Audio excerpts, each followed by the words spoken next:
예, 우리 구약 성경 가운데 이제 역사서 파트에 대해서 같이 좀 알아보는 시간인데요. 지난 시간에 이어서 오늘 이번 시간도 좀 전체적인 개론, 전체적으로 이번 이 역사서 강의를 통해서 우리들이 살펴볼 부분들을 필요한 부분들을 서론적인 시간으로 좀 같이 이야기 나누겠습니다. 역사서 살펴보지만 결국에는 역사서를 어떻게 이해할 것인가라고 하는 문제입니다.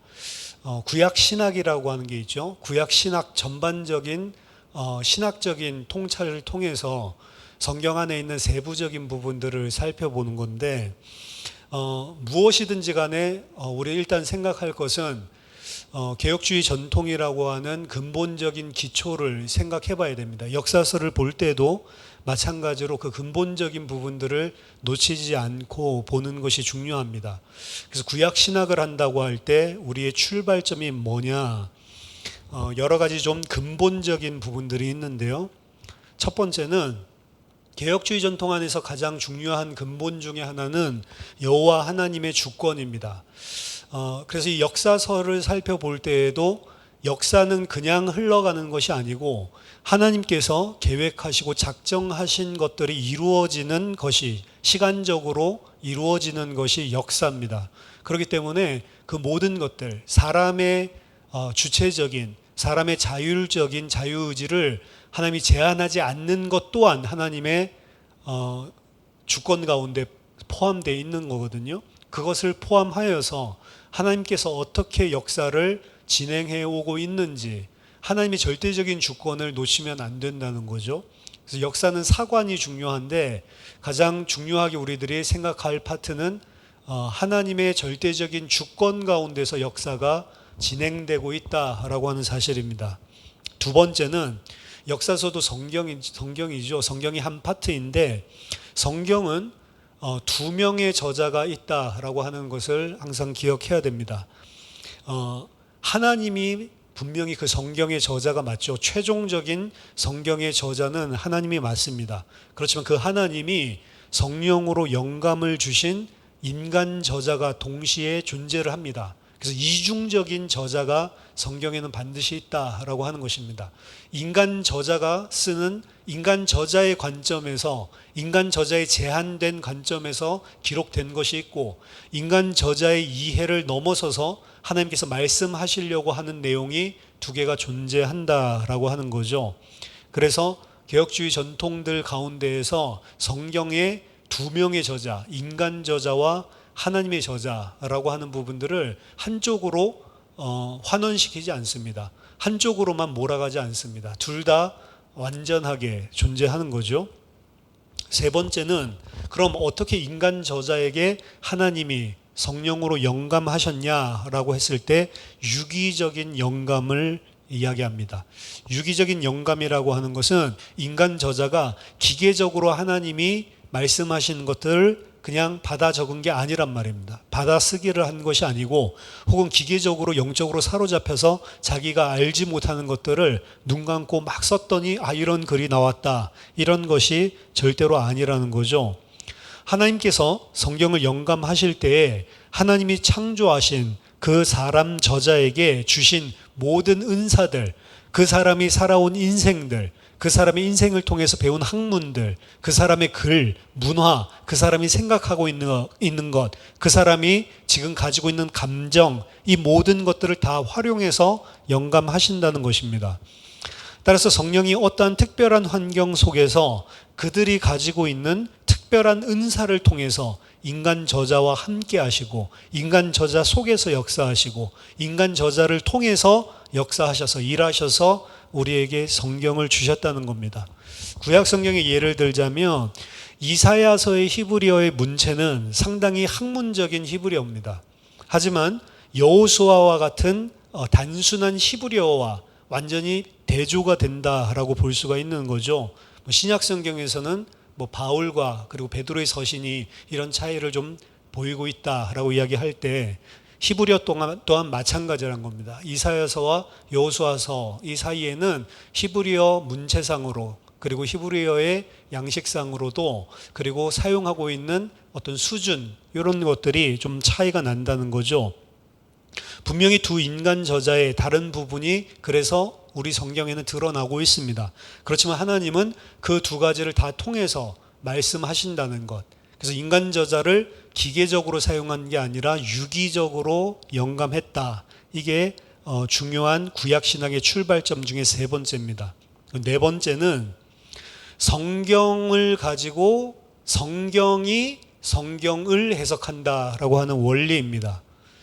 어떻게 보면 지금 우리가 보고 있는 역사서는 여호수아서, 사사기서, 사무엘서, 열왕기서 여기서 하고 있는 것 자체가 신명기서라고 하는 하나님의 말씀, 성경을 해석하고 신명기서를 그 후에 어떻게 보면은 시간이 흐른 후에 그 상황과 시간과 장소 그리고 그때 일어났던 사건들에 맞게 적용시키고 있는 것입니다. 말하자면 성경이 성경을 해석하고 있는 실체가 어떻게 보면 역사서라는 거죠. 그 다음 역사서를 볼 때 구약 신학을 하면서 출발점 다섯 번째로 우리가 생각해 볼 것은 하나님의 계시는 우리가 가지고 있는 이 성경 텍스트, 문헌을 통해서도 나타나지만 동시에 실제로 있었던 역사적인 사건을 통해서 둘 다 나타난다는 겁니다. 이 텍스트와 이벤트라고 이야기하거든요. 글과 그리고 사건을 통해서 사건과 글을 통해서 하나님은 계시를 한다. 둘 다 사용한다는 것입니다. 하나님은 자신을 계시하실 때에 가장 어떻게 보면 구체적으로 분명하게 계시하는 수단은 말씀이라고 볼 수가 있죠. 하지만 말씀으로만 그분의 하시는 일을 계시하는 것이 아니고 그분이 실제로 역사 속에서 하시는 일 자체, 사건 자체를 통해서 하나님께서는 계시한다는 겁니다. 그래서 이 이벤트와 그리고 텍스트, 하나님의 실제로 역사 속에서 일하심과 그리고 말씀, 이 두 가지를 통해서 하나님은 계시한다. 역사서는 이 두 가지를 가장 잘 보여주고 있는 거죠. 하나님이 일하셨던 팩트를 어떻게 보면은 기술하고 있는 것이고, 그리고 말씀을 통해서 그 팩트, 그 있었던 그 사실 자체, 그 역사적인 사건 자체, 그것이 품고 있는 의미가 무엇인지를 더 구체적으로 덧붙여 주는 게 이 말씀인데요. 이 두 가지가 항상, 그래서 출애굽 사건이 일어나고 그럼 출애굽 사건 자체를 통해서 하나님이 일하신 것이 있죠. 이게 하나님이 드러내신 계시에 어디에서 드러났다면 이벤트, 사건 속에서 일어났다라고 이야기하는 거고요. 우리가 오경을 가지고 있지만 이 오경은 그런 그 출애굽 사건을 통해서 하나님께서 일하신 것이 무슨 일이냐라고 하는 것을 폭발적으로 모세를 통해서 하나님께서 쏟아내 놓고 있는 거다. 이렇게 보시면 됩니다. 십자가에서 예수 그리스도께서 못 박혀서 죽인 것, 예수님은 말씀을 하나도 자기 손으로 기록해서 남긴 적이 없거든요. 예수님은 역사 속에서 십자가 사건과 부활과 승천과 성령 주심 통해서 예수님은 하나님의 계시로서, 하나님을 드러내신 계시로서 사건 자체로 일을 하셨다라고 하면 예수님의 그 일하심, 하나님의 역사 속에서 일하신 사건을 폭발적으로 그게 무슨 의미였는지를 나중에 다른 이제 신약의 저자들을 통해서 말씀으로 쏟아내놓고 있는 거죠. 그래서 하나님이 계시는 이 두 가지가 동시에 다 일어나는 것이지 둘 중에 하나에만 국한되는 것은 아니다라고 하는 것입니다. 이거 역사성이랑 좀 중요하기 때문에 기억해야 될 거예요. 역사적으로 없는 사실을 그냥 기록해 놓은 말씀 가지고 우리에게 교훈 주기 위해서 한 게 아니고 역사적인 사건 속에서 하나님께서 하신 것, 실제로 역사적으로 있었던 일들 속에서 일어난 일들이 무엇인지 사람들이 더 명확하게 깨달을 수 있도록 사건 그 이후에 항상 말씀을 주시는 식으로. 그래서 말씀이 폭발적으로 쏟아져 나오는 것은 항상 역사적인 하나님의 계시의 사건이 터지고 난 이후에 그것이 무엇인지 해석하는 방식으로 많이 등장하는 겁니다. 그래서 성경이 주어진 것도 예를 들어서 구약이 39권이 주어졌다라고 하면 한 1500년 동안 5권 이렇게 주어진 게 아니고 100년에 5권씩 이런 식으로 주어진 게 아니고 하나님이 구속 역사를 위해서 이 땅에서 일하시는 이벤트, 사건 이후에 폭발적으로 하나님 말씀을 주시는 겁니다. 출애굽 이후에 폭발적인 말씀을 오경이라는 것을 주신 것이고, 그리고 출바벨론 이후에 또 폭발적인 말씀 주시는 것이고, 십자가 사건 뒤에 또 폭발적인 말씀을 주시는 것이고, 이런 식으로 하나님께서 이 세상에 하나님의 일하심, 그리고 그 이후에 그 일이 무엇이었는지 말씀을, 그래서 텍스트와 이벤트 양쪽 다를 통해서 하나님은 계시한다. 여기에는 논쟁점이 사실은 존재하지 않습니다. 그리고 여섯 번째는요, 전제적인 인식이라고 하는 건데요. 전제적인 인식이라고 하는 것은 뭐냐면, 우리들은 다 우리들 나름대로 모르게 속에 가지고 있는 전제가 다 있다는 거예요.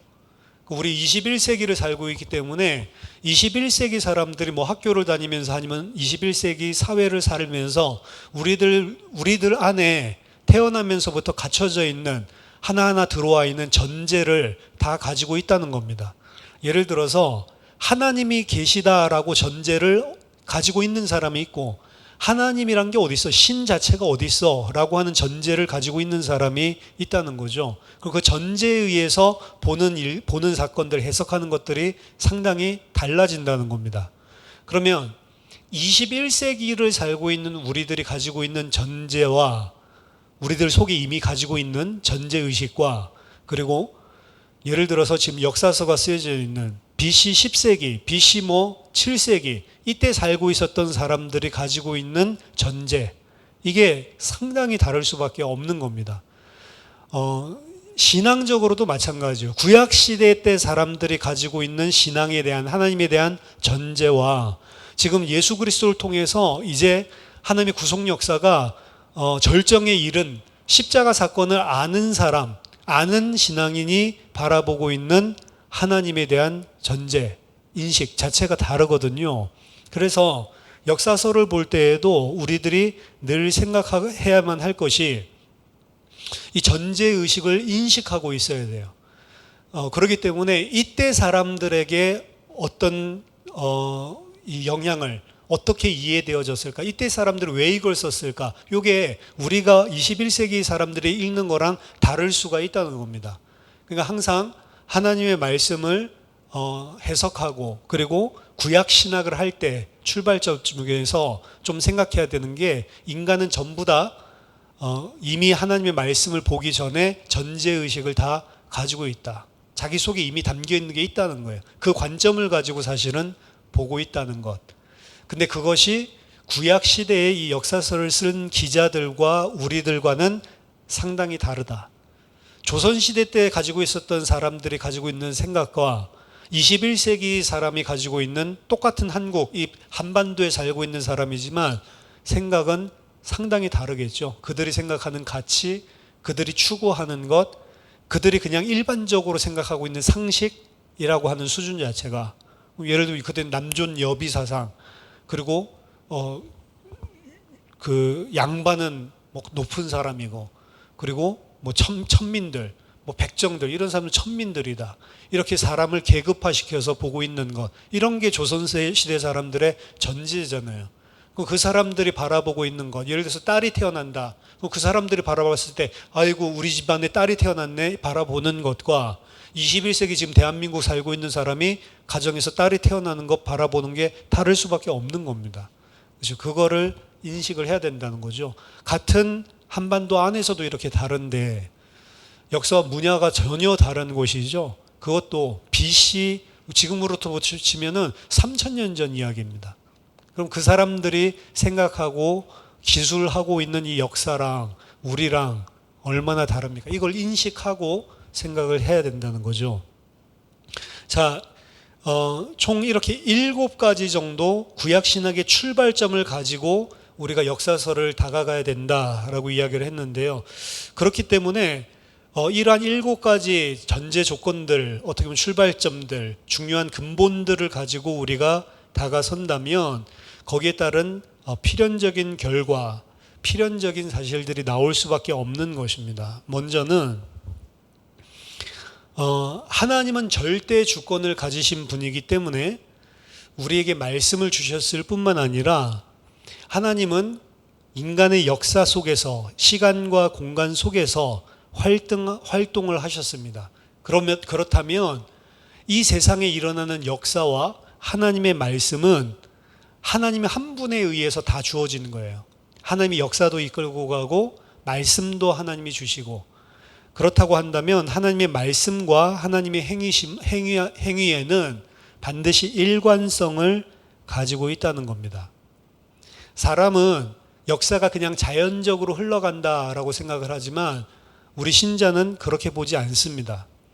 역사 속에는 반드시 하나님의 목적과 하나님의 뜻이 있고 그 뜻에 따라서 하나님께서 진행시켜져 나가고 있는 것이고요.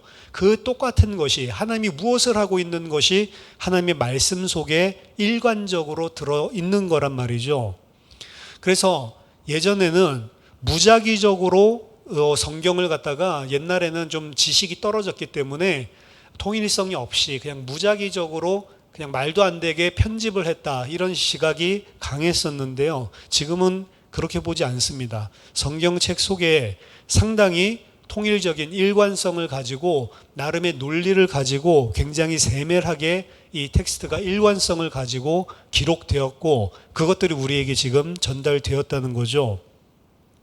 그래서 비평학자들, 18세기 이후로 성경을 무너뜨리려고 했던 비평학자들이 이야기했던 이런 바보 같은 셈족들, 어리석은 셈족들, 어떻게 성경을 이따위로 말도 안 되게 편집을 했냐라고 하는 것은 더 이상 먹히지 않습니다. 오히려 그들이 생각하는 것보다 더 넘어서서 그들 상당히 치밀하게 성경을, 오늘날 작가가 하는 것 같이 똑같이 성경을 치밀하게 통일성을 가지고 사실은 전개해 나가고 있다는 것입니다. 역사도 그렇고요.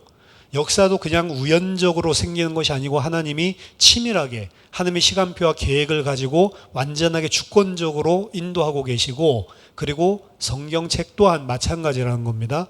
하나님이 그의 저자들을 통해서 치밀하게 사실은 일관성과 통일성을 가지고 진행을 시키고 편집을 했다는 것입니다. 기록을 했다는 것입니다. 그래서 더 이상 옛날에 그런 식으로 셈족 바보들이 만든 책들, 이런 식으로 보지 않습니다. 성경을. 그렇기 때문에 더 이상 성경을 쪼개지 않습니다. 옛날에 많이 쪼갰죠.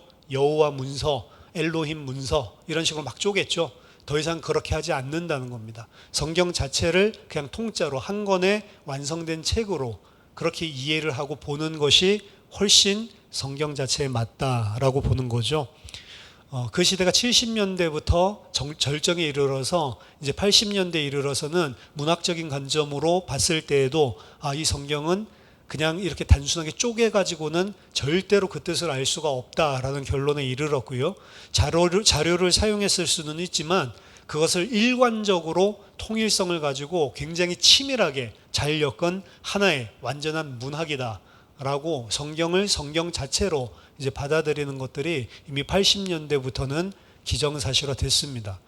이거는 이제는 거의 자료 비평하는 사람들이 있죠. 거의 사멸될 정도로, 제2문서다 이런 사람들이 있죠. 거의 사멸될 정도로. 지금은 어떻게 보냐? 그렇게 더 이상 안 잘라서 봐요. 오히려 창세기 자체 책이 이야기하고 있는 문학적인 의미들을 파악하려고 그러지, 이제는 비평학자들도 그렇게 보는 것들은 이미 지나갔습니다, 사실은. 또 한 가지, 이 텍스트와 이벤트라고 하는 게 중요한데, 이벤트라고 하는 것은 과거에 일어났었던 어떤 사건이죠. 그러니까 어떤 특정한 문화, 특정한 장소, 특정한 시간 속에서 일어났던 사건입니다. 그리고 그 특정한 시간 속에 일어났던 사건들 속에 일어났던 일을 이제 말씀으로 기록해 놓고 그 말씀을 통해서 그 사건이 무슨 의미인가를 전달해 놓은 게 역사서입니다. 그렇다라고 한다면 일단은 근본적으로 21세기 살고 있는 독자에게 쓴 책은 아닙니다. 이 역사서도. 이스라엘 사람들에게 쓴 거예요. 그때 당시 이스라엘 사람들에게 긴급한 필요성이 있었기 때문에 기록을 한 것이고, 그리고 그들에게 1차적으로 주려고 하는 메시지가 있다는 것. 그래서 원래 오리지널 독자들, 원래 청중들, 원래 타겟으로 삼고 썼던 사람들에게 이 역사서의 의미가 뭘까? 이거는 반드시 먼저 생각을 해봐야 됩니다. 그냥 이 뭐 다 그리스도 이야기하는 거지. 근데 그리스도 이야기하는 거 이전에 1차적인 청중들에게는 그것이 무엇을 의미하는 거였는지를 살펴보고 그리고 그 안에서 이게 이런 뜻으로 쓰여진 거구나라는 것을 우리가 바르게 알았을 때 사실은 2차적인 독자들, 우리들이죠. 그리스도 중심적으로 해석하는 그렇게 해석을 해야 더 정확하게 성경에서 이야기하고자 하는 전체적인 하나님의 그리스도를 계시하는 것들의 풍성한 의미를 알 수 있다라고 하는 것입니다. 물론 여기서 문제점들이 존재하는데요. 우리는 원래 독자들이 살았던 그곳을 잘 이해하지 못한다는 겁니다. 그들의 상황을 잘 알지 못한다는 거죠. 그렇기 때문에 텍스트 이곳 저곳들을 살펴보면서 그때 당시 상황이 도대체 뭐였는지 도출해서 우리들이 전체 스트럭처를 만들어 보기도 하고 이런 상황이었겠구나 라고 하는 것을 세워보기도 하고 그 속에서 이제 그 사람들의 상황들 그리고 그 사람들의 상태 그러면 이제 이 저자가 왜 이렇게 썼는지라고 하는 것이 명확하게 드러나는 것이죠. 그런 부분들을 살펴볼 겁니다. 그리고 세 번째로 성경은 그 사건이 무엇인지를 우리에게 전달한다라고 하는 것은 내가 느끼는 것이 아니고요. 하나님이 그 사건을 왜 일으키셨는지를 성경 저자를 통해서 우리에게 알려주시는 겁니다. 그럼 말하자면 어떤 사건이 터졌을 때 이거를 해석할 수 있는 방법이 여러 가지가 있겠죠. A라고 해석할 수도 있고 B라고도 이 사건은 이런 것 같아. 오늘 좀 큰 사건이 터졌죠. 그 아베 총리가 총에 맞아 죽었습니다. 그렇죠? 모르시나? 아베 총리가 총에 맞아서 죽었어요. 그렇죠? 되게 큰 사건이잖아요. 그러니까 그럼 왜 총에 맞아 죽었지? 그럼 총에 맞아 죽은 사실을 예를 들어서 일본 사람들이 아베가 죽었다라고 하는 거 바라보는 거랑 한국 사람들이 바라보는 해석이 다를 수가 있겠죠. 그런 것입니다. 근데 성경은 하나님은 그 사건을 뭐라고 해석하냐라고 하는 거예요. 구약에 있었던 이 사건을 하나님은 우리에게 어떻게 설명해 주고 어떻게 해석해 주고 있냐라고 하는 것이죠. 그래서 성경은 우리에게 진행되고 있는 일에 대해서 하나님의 마음이 어떠한 것인지를 알려주시는 겁니다. 하나님은 사람의 해석학적인 틀을 통한 작업을 사용하셔서 진행되고 있는 지금 이 일이 무엇인지를 해석할 수 있도록 이야기를 우리에게 말씀해 주시는 겁니다. 성경을 통해서.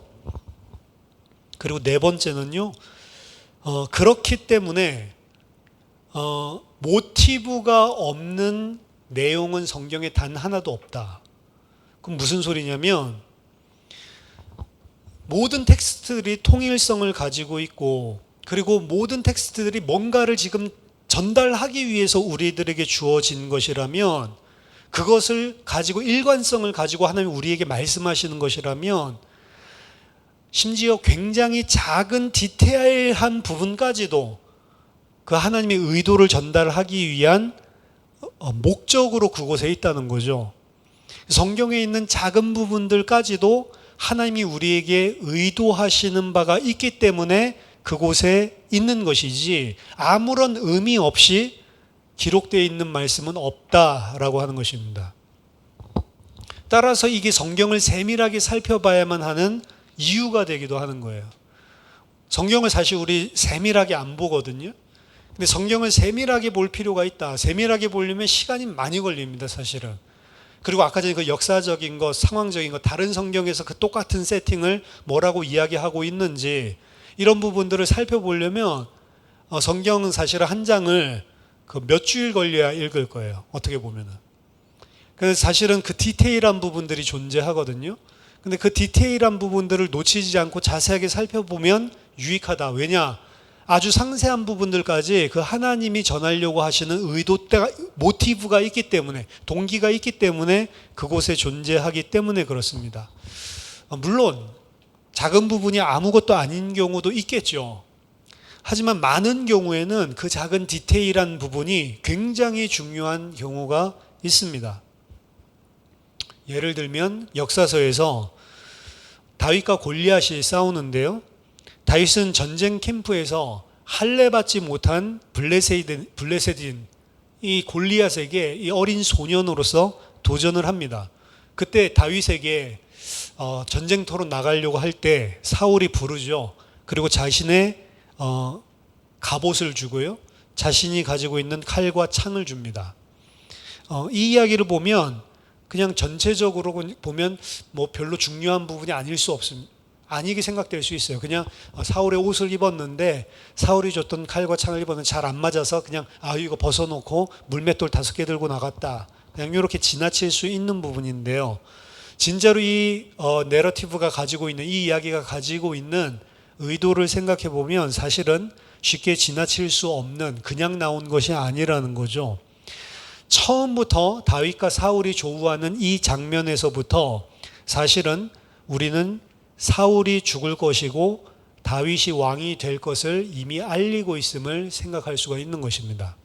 다윗이 사울의 갑옷을 입은 것은 다윗이 앞으로 사울을 대신해서 왕이 될 것을 암시하고 사울의 뒤를 이어서 왕권을 차지하게 될 것을 상징하고 있는 것입니다. 그리고 왕이 대표가 돼서 적과 싸워야 되는데 왕이 싸우지 않고 자신의 갑옷과 자신의 창과 칼을 다윗에게 다 내준 것 자체가 사실은 사울 왕이 지도권을 다윗에게 이미 영적으로 본다면 다 인양하고 있는 사실을 보여주고 있는 거예요. 내가 이 백성들을 보호할 수 없으니 네가 이 백성들을 보호해야만 한다라고 하는 것을 사울 자신이 보여주고 있는 겁니다. 갑옷과 창과 칼을 내주면서. 그리고 또한 자신의 갑옷과 창과 칼을 내주는 것은 자신의 죽음을 의미하는 것입니다. 이 전쟁터에서 우리 오늘날로 치면은 군인이 자기 자신의 총을 갖다가 내준다라고 하는 거랑 똑같단 말이에요. 사실은 항복하는 것이고 죽음을 의미하는 그런 예표하는 거죠. 더 나아가서 다윗은 사울의 만류를 사울이 이렇게 만류가 안 되니까 자기 갑옷을 내주고 이 모든 것들을 다 거절하고 나아갑니다. 그리고 오직 여호와에 대한 믿음만으로 전쟁을 하러 가죠. 그것 자체도 사울 왕이 넘겨주는 것이 아니고 하나님이 나를 왕으로 세우신 것, 하나님이 나를 사울 대신에 세우시는 것, 이 모든 것들을 이미 처음 다윗과 사울이 만나는 이 장면 속에서 다 상징적으로 보여주고 있다는 것입니다. 따라서 디테일은 사실은 굉장히 좀 중요한 의미들을 다 담고 있는 거고요. 하나하나의 사실은 상징적인 의미들이 다 숨어져 있다. 라합의 붉은 줄, 그것을 오늘날에는 그리스도로 많이 상징하거든요. 온 성이 다 멸망을 당하는데 언약의 붉은 줄을 내렸을 때 라합은 살아나게 된다라고 하는 거죠. 실제로 역사적인 사건을 본다면 그 붉은 줄이 뭐가 그리스도야. 그냥 붉은 줄을 그냥 표로 그렇게 한 거지. 그렇겠죠.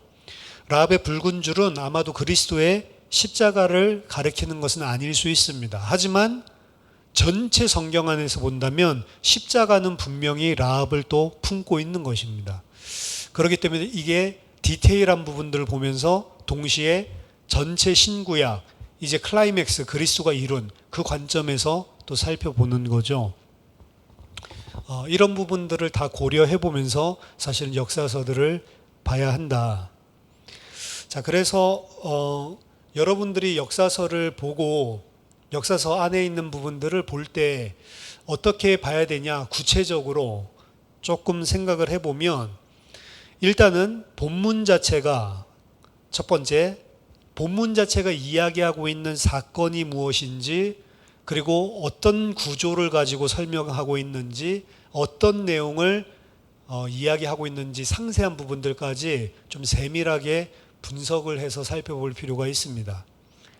두 번째는 신명기서랑 관련해서 역사서는 항상 생각을 해봐야 돼요. 물론 이렇게 하려면 신명기서가 뭐냐라고 하는 걸 알아야 되겠죠. 그 부분에 대해서 설명을 할 겁니다. 신명기서가 어떻게 반영이 돼 있지? 이 부분을 사실은 생각하고 역사서를 봐야 되고요. 그리고 세 번째, 역사서는 작게는 신명기지만 크게는 오경이 영향을 주고 있는 거거든요. 그렇기 때문에 오경의 주제가 어떻게 나타나고 있는지, 오경의 주제라고 하는 것은 크게 시, 생명에 대한 부분이에요. 시에 대한 언약, 그리고 그 씨가 자라날 수 있는, 그 생명이 자라날 수 있는 생명의 땅에 대한 언약, 씨와 땅, 그리고 그 생명을 가지고 어떻게 하나님과 관계할 것인가, 언약에 대한 거, 하나님과의 관계.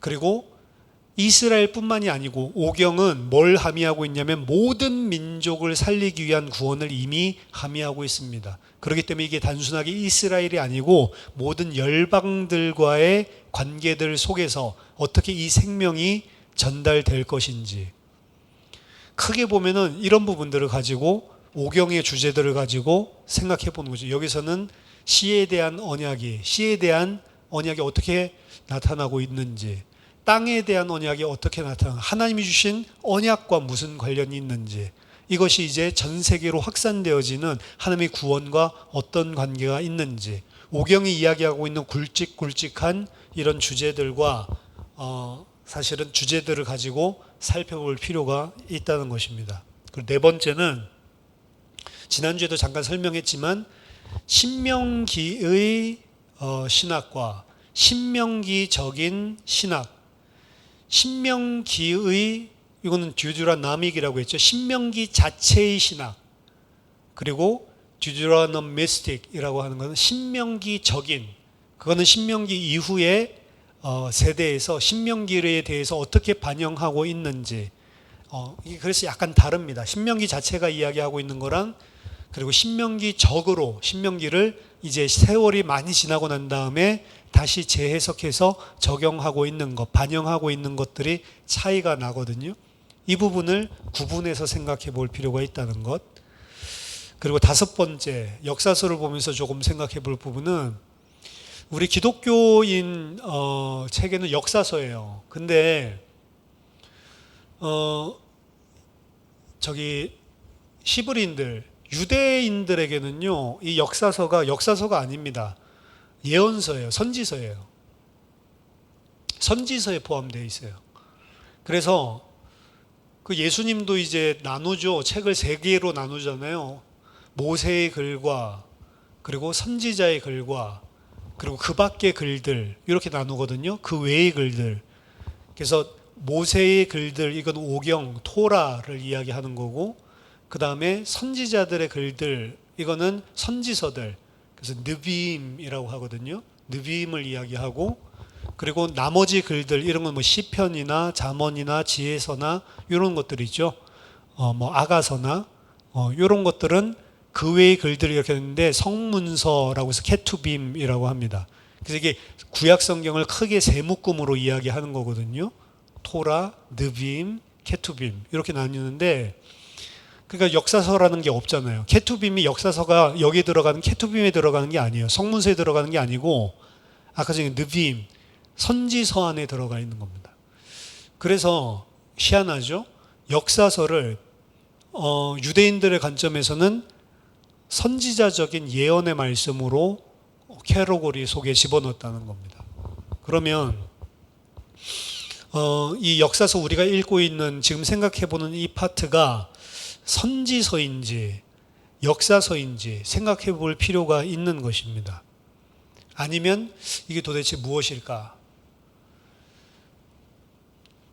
그다음 여섯 번째는, 이 역사서 안에서 중요하게 이야기하고 있는 가장 중요한 이슈는요, 하나님의 나라와 그리고 리더십에 관한 것입니다. 이 강의를 통해서 우리들이 강조할 것은, 하나님이 그의 왕국을 지금도 계속해서 건설하고 계시다라고 하는 사실들을 계속해서 강조할 것입니다. 하나님은 역사서 안에서도 하나님의 나라를 건설하고 계시는 중이시고요, 지금도 교회를 통해서 하나님의 나라를 건설하고 있는 중이십니다.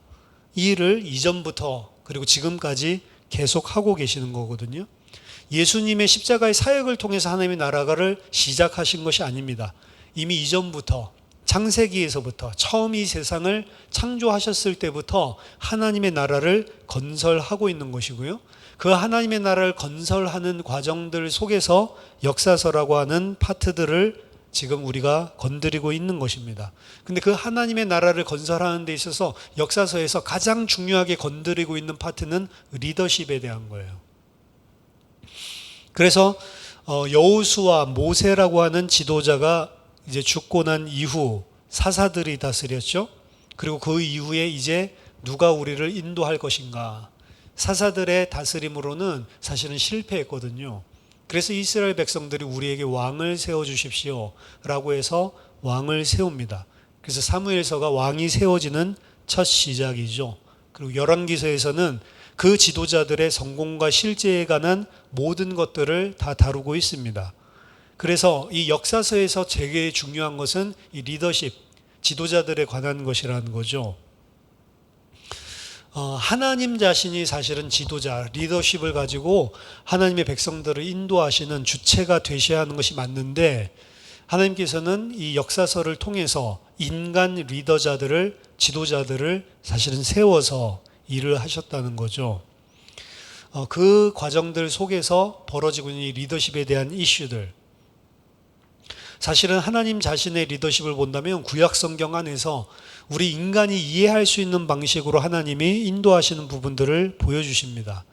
성육신화된 통치, 성육신화된 리더십이라고 이야기하는데, 하나님이 그의 산에 좌정하시고 혹은 하나님이 성막 가운데 좌정하시고 그리고 그의 백성들 가운데 함께 하시면서 그가 선택한 사람들을 인도하고 계시면서 다스리고 계시는 이 과정들이 사실은 다 하나님이 어떻게 리더십을 가지고 지도하시는지 이 내용이거든요.